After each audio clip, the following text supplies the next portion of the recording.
So those of you that are attentive to my videos will notice that this little box has been sitting on my workbench for the past few days.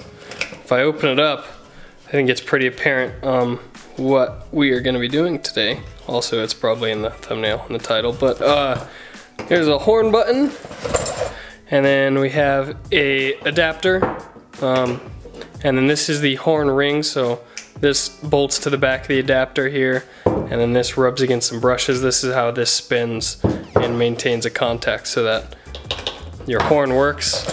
And then a bunch of other assorted hardware and stuff. I think we might be using this, but this should not be being used. What this means is I'm putting a steering wheel on the car. If you saw last video, I finished up my flocking of my dashboard. So I need a new steering wheel, and this one is gonna match. So I'll be right back. Let me go grab the wheel and we'll check it out. So, got another Momo box. As you can tell, I have not kept this in the garage because the garage is messy since it's so small, and this is too nice to ruin. So it's been inside my apartment. There she is. Best steering wheel ever made.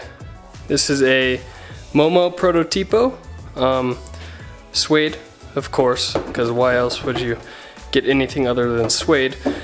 But I have a feeling this is gonna look awesome in the interior. It came with the Momo horn button, and I'm wondering whether or not I should put a Porsche horn button, like modify this and get the Porsche crest on there. Let me know in the comments what you think. I'm sort of torn. I like the Momo logo, but I also really like the way it looks with the Porsche crest. But here it is. It's super nice. These are expensive, but not like obscene. But a nice wheel is pretty cool to have in your nice car. First step is to get this horn ring to fit onto my adapter. I know I had problems. The horn didn't work on my car with the old steering wheel, and I think it has to do with this janky wiring here. This was like barely crimped on there. Super sketchy. So I'm going to snip this off. The rest of the wire is good. It's also way too long, but it has a little hole to fit into right there. But I have an issue, is that if I can get this through, the holes for it to bolt on actually don't line up. So all I'm gonna do to make it work better is I'm just gonna drill these holes out bigger, and then run a washer rather than do anything else. That'll be the easiest way to make it work. It's really close. I can get 2 of the bolts in at a time, but not a third. So I'm just gonna drill them out a little bit bigger, bolt it on, and see how that works.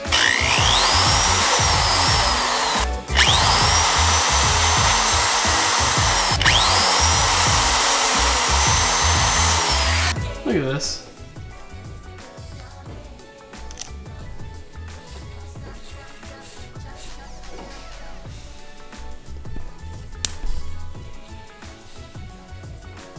That is what was under the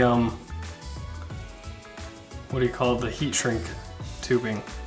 And this wire had gotten must have gotten pinched and split or something, and instead of replacing it or whatever, they literally just put heat shrink tubing on it. So that might have been a cause of an issue. Yeah, let's see if it bolts on now with those holes enlarged just a tad.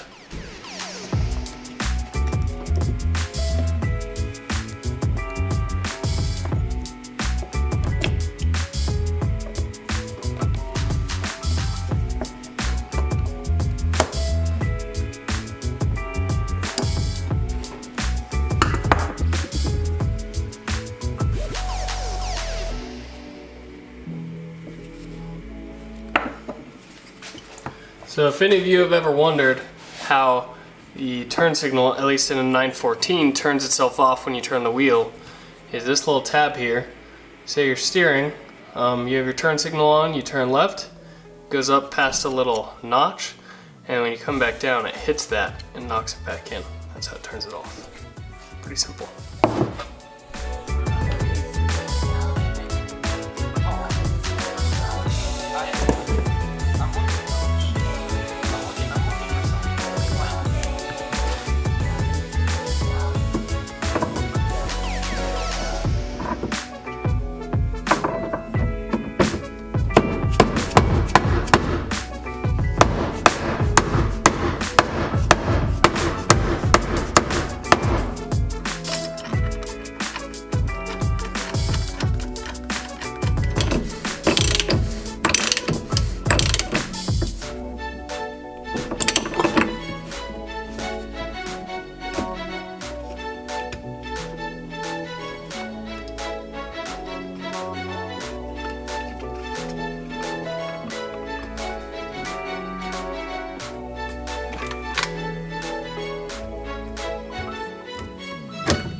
I'm so stoked to get the dash back in it now and see what it looks like all together.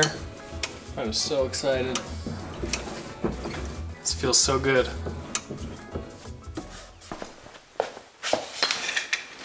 The e-brakes in these cars are notoriously hard to get out. So when I was pulling mine out, I ended up tweaking it quite a bit and bending it up and stuff.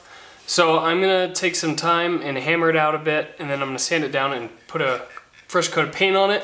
While I paint this, I'm also going to paint the pedal box for my car that I cleaned up in a past episode. So now I can throw a coat of paint on it and sort of start getting the interior put back together, get ready for everything else that's going on in it.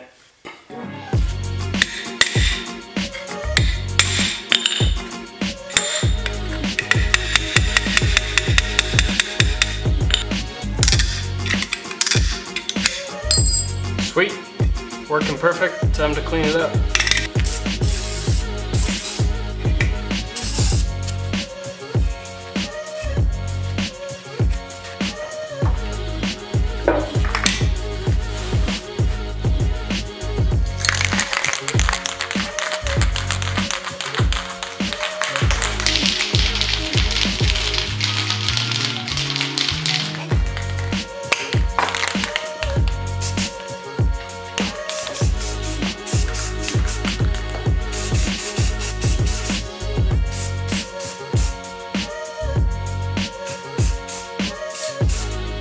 While those are drying, I am going to work on this guy right here, which is the mount for the, or like the pivot point for the e-brake.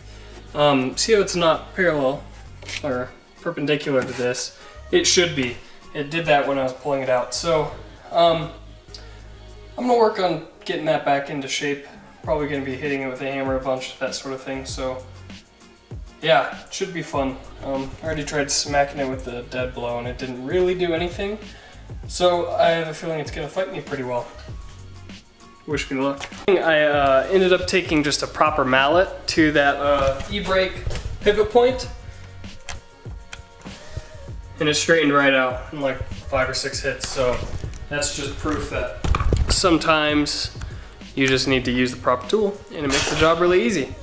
In one of my last videos, I mentioned that I wanted to rebuild my seat belts if possible, because pretty much what you do is you'd grab it and you'd pull on it, and the whatever you call that thing, the thing that locks it up whenever you get in a wreck or whatever, you know, super sensitive. Every like 2 or 3 inches it would just lock up, and it would take you like 5 minutes to take your seatbelt, or to put your seatbelt on. Well, one of you guys wanted me to show what I do for when I rebuild it.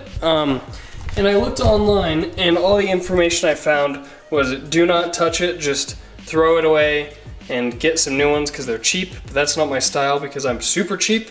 So I took mine apart. If there's 2 sides, so you have this small cover side and then the thicker cover side, don't take that off. I took mine off and put a little grease in there, but there's a clock spring coiled up about 100 times in there. And as soon as you take this off, it will try to uncoil and go everywhere, and you can very quickly ruin your belt. And I almost did. I had to play with it and push it back into place for a couple of minutes. But this is the side with the actual mechanism that locks it up. I forget what the name is. I know I've heard the name before.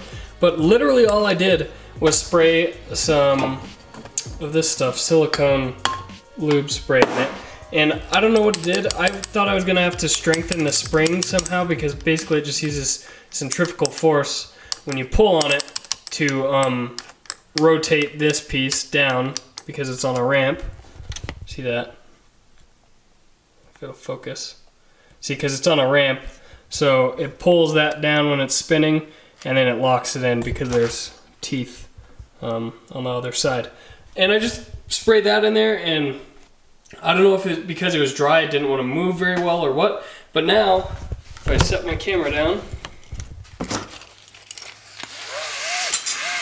now it pulls in and out perfectly. Before it would lock in pulling at slower than this speed, but now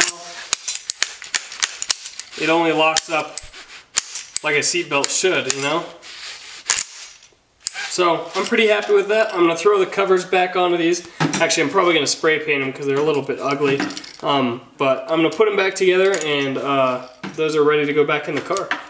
These are both dry, so I'm gonna start with this guy. I'm gonna clip it off and go see if I can't get it installed back in the car. Hopefully it's a little bit easier than taking it off.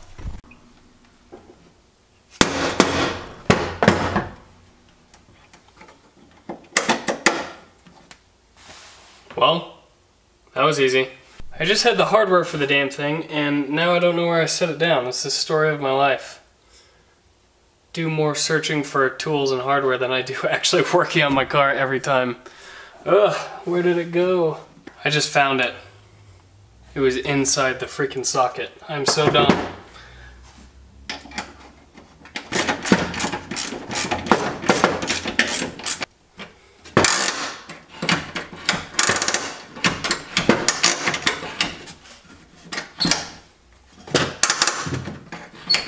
Sweet, works great. It even still hits the button that turns the light off on the dash. Perfect. All right, that is all I'm gonna get done for the day. I'm about to head out and go hang out with some friends, but I guess, what do we get done? We got steering wheel in, e-brake back in, we have my pedals painted, ready to go back in the car. We also have the seat belts repaired, ready to go back in the car and painted and cleaned up.